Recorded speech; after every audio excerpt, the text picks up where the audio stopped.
तो last part में apostle ने गोकू को एक काम दिया था, वो ये कि गोकू को एग्जिस्टेंशियल ट्री को डिस्ट्रॉय करना होगा। लेकिन जैसे ही गोकू उस एग्जिस्टेंशियल ट्री के पास पहुंचा था तो वहाँ पे उसको मिला था एक फ्यूचर से आया हुआ दूसरा गोकू, जो कि उस ट्री की रखवाली कर रहा था। अब उसके आगे, लेकिन उससे पहले तुम वीडियो को लाइक करो, और अगर तुम्हें ऐसे ही स्टोरीज़ और मूवीज़ देखना पसंद है तो चैनल को भी सब्सक्राइब कर देना, ताकि आगे आने वाली वीडियोस तुम्हें सबसे पहले मिल सकें। खैर, तो गोकू और वो mature Goku, sorry future Goku, ये दोनों ही अपनी प्रमोडियल इन्फिनिटी फॉर्म में होते हैं। गोकू उस फ्यूचर गोकू के ऊपर वार करता है, लेकिन वो फ्यूचर गोकू मानो कि गोकू के सारे स्टेप्स, सारे मूव्स को जानता हो, काफ़ी अच्छे से उसने गोकू को रीड करके रखा हुआ हो। फ्यूचर गोकू गोकू के अटैक्स को इतनी स्मूथली डॉज करता है कि खुद गोकू शॉक्ड रह जाता है। फ्यूचर गोकू इतने परफेक्ट तरीके से कैसे डॉज कर पा रहा है गोकू के अटैक्स को। गोकू कहता है, अद्भुत, तुम तो काफ़ी फास्ट निकले, लेकिन तुम्हें ये कैसे पता चल पा रहा है कि मैं कहाँ पे कब क्या वार करने वाला हूँ। फ्यूचर गोकू कहता है, ये सब एक लूप की तरह है, मुझे पता है कि तुम कब क्या वार करने वाले हो, क्योंकि मैंने भी वही वार किए थे जब मैं यहाँ पे आया था। अभी भी मौका है, मेरी बात मान जाओ, भलाई इसी में है। अगर तुम यहाँ से चले जाओगे और इस एग्जिस्टेंशियल ट्री को छोड़ दोगे तो, वरना इसमें घाटा तुम्हारा ही होगा और तुम्हारे मल्टीवर्स का ही होगा। वो अपोस्टल और बियॉन्डर तो ये चाहते ही हैं, उनका तुम्हारे मल्टीवर्स से या फिर तुमसे कुछ भी लेना देना नहीं है। गोकू कहता है, हाँ अपनी बकवास बंद करो, मैंने एक बार बोला ना कि मुझे तुम्हारी कोई भी बात नहीं सुननी है। तभी फ्यूचर गोकू कहता है, एज़ योर विश, और ऐसा बोल करके फ्यूचर गोकू अपने आप को मल्टीप्लाई कर लेता है। गोकू भी अपनी प्रमोडियल एबिलिटी का इस्तेमाल करके अपने आप को मल्टीप्लाई कर लेता है, लेकिन पता नहीं कैसे फ्यूचर गोकू आइडेंटिफाई कर लेता है उन सभी गोकू में से रियल गोकू कौन है, और फ्यूचर गोकू सीधे जा कर के रियल गोकू पे वार कर देता है, जिसकी वजह से जो बाकी गोकू होते हैं वो अचानक से डिसअपीयर हो जाते हैं। फ्यूचर गोकू गोकू की चेस्ट में एक ज़ोरदार किक मारता है, और वो किक इतनी शानदार और स्ट्रांग थी कि गोकू के बॉडी से बोन्स के क्रैक होने की आवाज़ आती है, और गोकू काफ़ी दूर चला जाता है उस अटैक की वजह से। फ्यूचर गोकू खड़ा होता है और अपने हाथ झाड़ता है।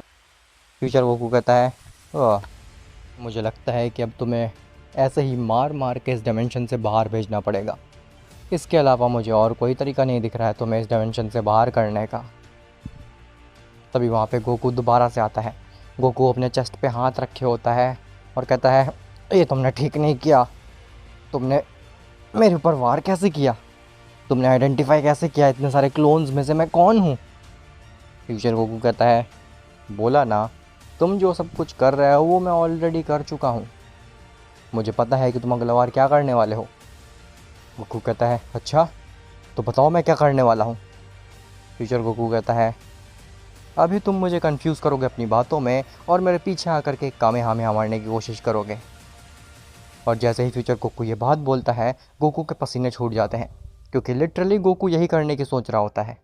वो ये सोच रहा होता है कि वो बातों में उलझा करके रखेगा फ्यूचर गोकू को और उसके पीछे जा कर के एक कामेहामेहा मार देगा। गोकू कहता है, ये नहीं हो सकता ना, तुम मेरा माइंड रीड कर रहे हो, ऐसा हो ही नहीं सकता है कि तुम्हें पता हो मैं क्या कर रहा हूँ। तुम भी कोई तरीके की मैनिपुलेशन यूज़ कर रहे हो, लेकिन मेरी रिंग तुम्हारी इस मैनिपुलेशन को ब्रीच कर सकती है, तुम मेरा माइंड रीड नहीं कर सकते हो और ज़्यादा। फ्यूचर गोकू अपना हाथ दिखाता है, तो फ्यूचर गोकू के फिंगर्स में भी एक रिंग होती है। फ्यूचर गोकू कहता है, तुम इस रिंग को देख पा रहे हो, ये वही रिंग है जो कि तुम्हारे पास में है, लेकिन मेरे पास जो रिंग है उसमें कोई भी पावर्स नहीं है। गोकू कहता है, क्या तुम्हारी रिंग में कोई भी पावर्स नहीं है, लेकिन कैसे, ये तो एकदम सेम वही रिंग ऑफ किंग्स है जो कि मैं पहने हुए हूँ।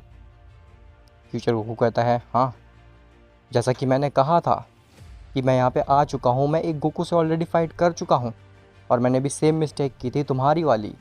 मुझे अपोस्टल और बियॉन्डर ने इस डायमेंशन में भेजा था ताकि मैं इस एग्जिस्टेंशियल ट्री को डिस्ट्रॉय कर सकूं, लेकिन जब मैंने यहाँ के रखवाली करते हुए गोकू को हराया तो फिर ऑटोमेटिकली मेरी रिंग की पावर्स ख़त्म हो गई, मेरी रिंग डल हो गई, और मेरे अंदर जितने भी पावर्स थी, डार्क एनर्जी थी, जो कि उस रिंग ऑफ किंग्स की वजह से मुझे मिली थी, वो अचानक से गायब सी हो गई और मैं इसी डिमेंशन में ट्रैप्ड रह गया। इस एग्जिस्टेंशियल ट्री ने अपनी एनर्जी की मदद से मुझे पूरी तरीके से इरेज करने की भी कोशिश की। मैं इतना ज़्यादा पावरफुल नहीं था कि मैं इस एग्जिस्टेंशियल ट्री के सामने खड़ा रह सकूं।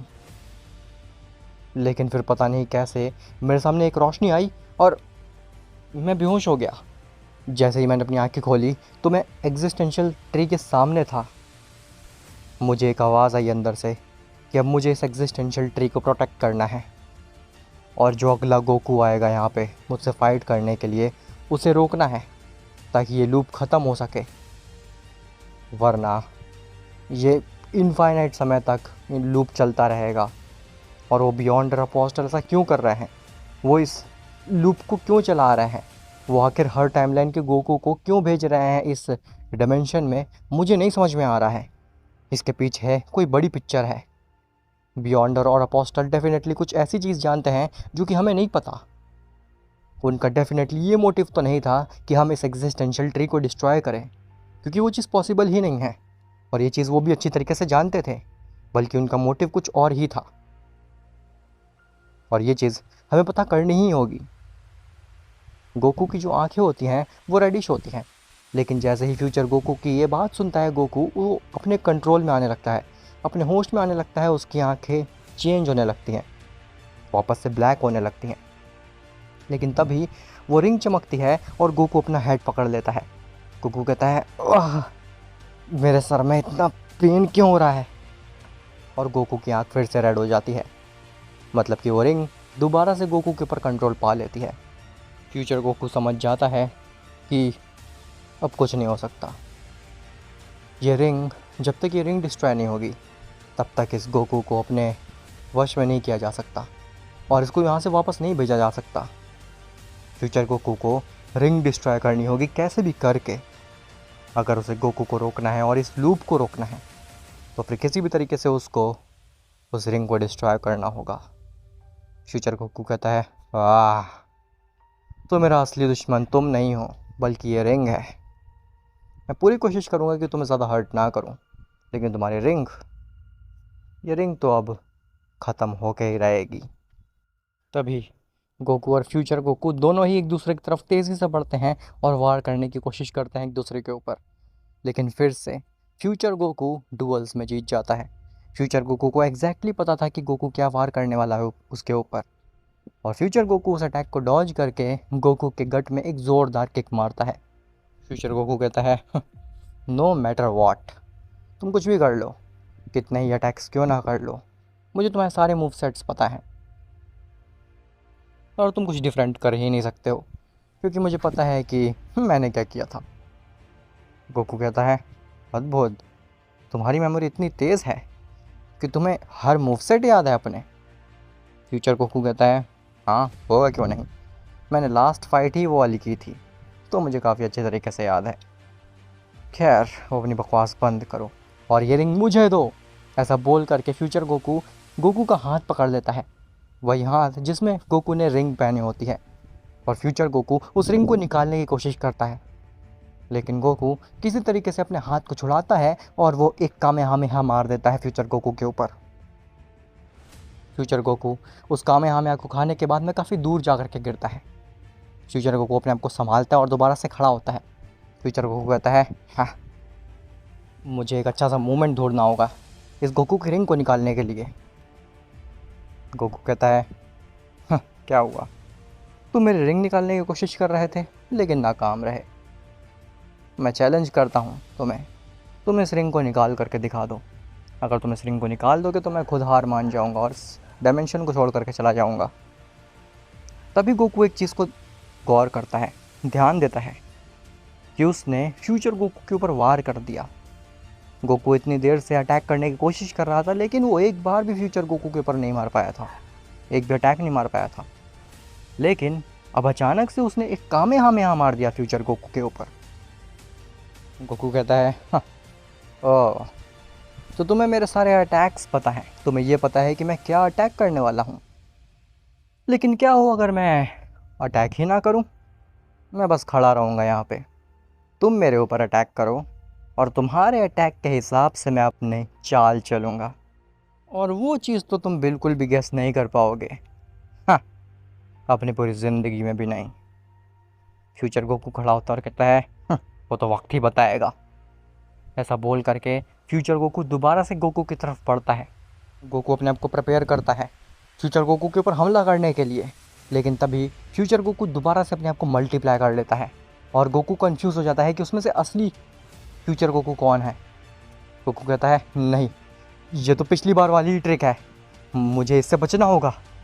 तभी गोकू रेज करके एक बड़ा सा की ब्लास्ट करता है अपने इर्द गिर्द, जिसकी वजह से जितने भी क्लोन होते हैं वो सारे डिसअपियर हो जाते हैं और केवल फ्यूचर गोकू बचता है। गोकू कहता है, पकड़ लिया मैंने तुम्हें। जिसके बाद गोकू इंस्टेंट ट्रांसमिशन करके फ्यूचर गोकू के पीछे चला जाता है, लेकिन फ्यूचर गोकू भी इंस्टेंट ट्रांसमिशन जानता था। गोकू जैसे ही कामेहामेहा मारने की कोशिश करता है फ्यूचर गोकू के ऊपर, फ्यूचर गोकू भी इंस्टेंट ट्रांसमिशन करके गोकू के पीछे आ जाता है और फ्यूचर गोकू एक कामेहामेहा मार देता है गोकू के ऊपर। गोकू उस कामेहामेहा को खा करके काफ़ी दूर जा करके गिरता है। फ्यूचर गोकू कहता है, हाँ, क्या हुआ, क्या कह रहे थे? अगर मैं तुम्हारे ऊपर वार करूँगा तो फिर मैं तुम्हारे काउंटर अटैक्स को कभी रीड ही नहीं कर पाऊँगा। उप्स, मैंने तो तुम्हारे ऊपर एक कामेहामेहा ही मार दिया। मेरा बदला भी पूरा हो गया और मेरे ख्याल से तुम्हें यह भी समझ में आ गया होगा कि तुम कुछ भी कर लो, मेरे ऊपर वार नहीं कर सकते। वो तुमने जो एक कामेहामेहा भी मारा था वो मेरी गलती की वजह से मार पाए थे तुम। तभी गोकू खड़ा होता है और गोकू काफ़ी ज़्यादा एनॉयड होता है। गोकू कहता है, आखिर कब तक मैं ऐसे पिटता रहूँगा? मैं इसके ऊपर एक भी वार नहीं कर पा रहा हूँ, बस बहुत हो गया।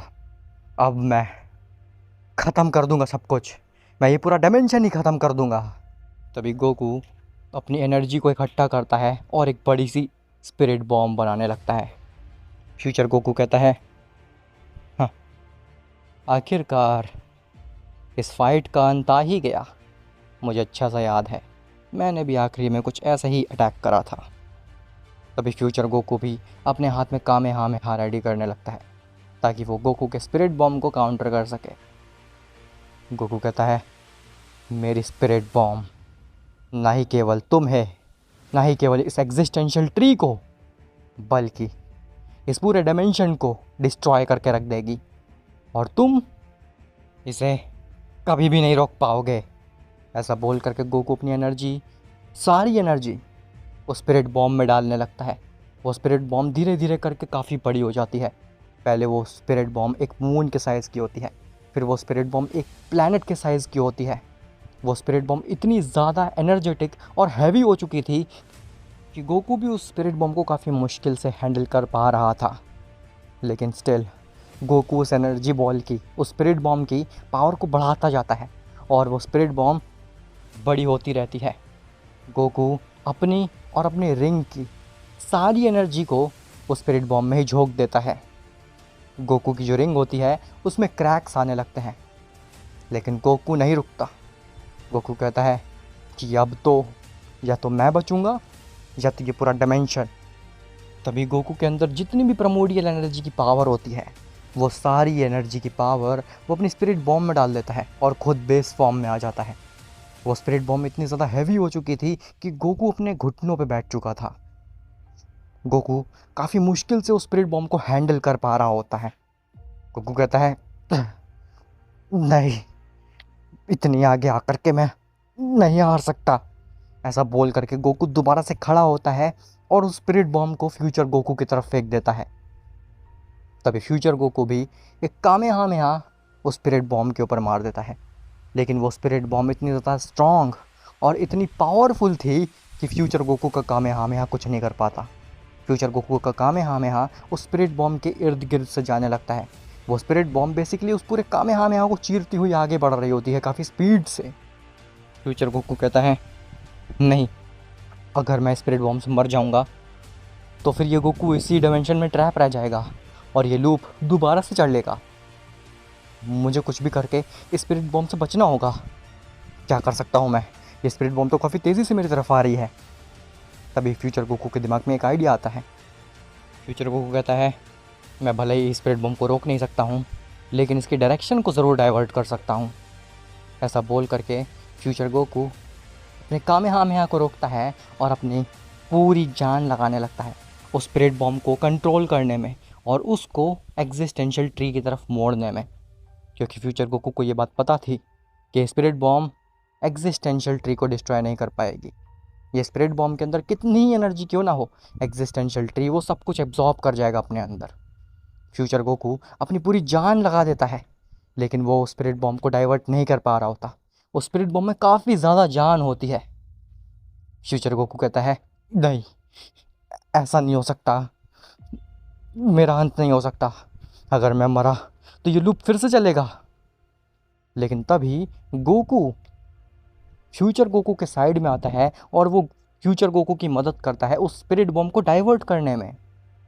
फ्यूचर गोकू कंफ्यूज होता है कि आखिर गोकू ऐसा क्यों कर रहा, लेकिन गोकू और फ्यूचर गोकू दोनों मिल करके उस स्पिरिट बॉम्ब को डाइवर्ट कर देते हैं एग्जिस्टेंशियल ट्री की तरफ। जैसे ही वो स्पिरिट बॉम्ब एग्जिस्टेंशियल ट्री से टकराता है, उससे एक बहुत ही खतरनाक एक्सप्लोजन होता है और उस एक्सप्लोजन की वजह से पूरा डायमेंशन कांप उठता है। लेकिन वो एग्जिस्टेंशियल ट्री सारी एनर्जी को अपने अंदर एब्जॉर्ब कर लेता है। फ्यूचर गोकू और गोकू दोनों ही राहत की सांस लेते हैं। फ्यूचर गोकू जैसे ही गोकू की तरफ देखता है तो गोकू के हाथ में जो रिंग होती है वो डिस्ट्रॉय हो चुकी थी। गोकू ने अपनी सारी एनर्जी, सारी पावर उस स्पिरिट बॉम्ब में डाल दी थी, जिसकी वजह से वो रिंग वीक पड़ गई थी। और जैसे ही गोकू ने अपनी स्पिरिट बॉम्ब को फ्यूचर गोकू की तरफ फेंका, वो रिंग टूट गई और गोकू वापस से अपने कॉन्शियसनेस में आ गया। अब आखिर आगे क्या होने वाला है? क्या गोकू और फ्यूचर गोकू दोनों ही उस डायमेंशन में ट्रैप्ड रह जाएंगे? क्या ये लूप ख़त्म हो गया है यहाँ पे? और आखिर अपोस्टल और बियॉन्डर क्या चाहते थे? क्या हासिल हुआ उनको इससे? वेल, ये सब तो तुम्हें नेक्स्ट पार्ट में पता चलेगा। वैसे तो मैं चाह रहा था कि इसी पार्ट में इस सीरीज़ की एंडिंग कर दूं, लेकिन फिर मैंने सोचा कि मेरे पास टाइम काफ़ी कम है और मेरे को काफ़ी चीज़ें रिवील करनी है जो कि पॉसिबल नहीं हो पाती। अगर होती भी तो काफ़ी बोरिंग हो जाती सीरीज़। इसलिए मैं चाहता हूँ कि नेक्स्ट पार्ट, जो लास्ट पार्ट होगा, उसमें सारी चीज़ें अच्छे से रिवील करूँ। खैर, तो मिलते हैं तुमसे नेक्स्ट पार्ट में। तब तक के लिए बाय बाय।